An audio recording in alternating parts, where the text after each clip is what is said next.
Hindi na nakapalagpang 3 drug suspect matapos maaresto sa kinasang bypass operation ng mga otoridad sa Sarangani Province.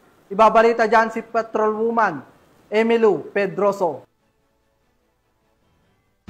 Ang 3 drug suspects ay isinagawa buy-bust operation ng PIDEA 12 Sergeant, Provincial Drug Enforcement Unit, Sarangani Police Provincial Office at Malungon Municipal Police Station bandang alas 8 ng gabi sa Barangay Malandag, Malungon, Sarangani Province nito lamang ika-11 ng Oktubre taong kasalukuyan. Kinilala ni Police Brigadier General Arnold P. Argente, Regional Director na Police Regional Office 12 ang mga suspect na sina alias Lu, 45 taong gulang, may asawa, mekaniko at residente ng Barangay Malandag, Malungon, Sarangani, alias Junior, 45 taong gulang, may asawa, manggagawa sa construction, at alias Jokjok, 38 taong gulang, may asawa, magsasaka na kapwa, residente na General Santos City. Nakumpiska mula sa mga sospek ang 8 heat-sealed plastic sachet na naglalaman ng pinaghinalaang shabu na tinatayang may bigat na 8 gramo at tinatayang nagkakahalaga sa 54,400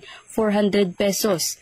Isang 1,000 peso bill na ginamit bilang buy-bust money at 3 peking 1,000 peso bill na ginamit bilang budol money at isang Samsung na cellphone. Mahaharap ang mga sospek sa kasong paglabag sa Section 5, 6, 7, 11 at 12, Article 2 ng Republic Act 9165 o Comprehensive Dangerous Drugs Act of 2002. Ang matagumpay na operasyon ay bunga ng pagpapaigting ng Police Regional Office 12 sa kampanya laban sa iligal na droga upang matiyak ang kaayusan at kapayapaan ng buong rehiyon.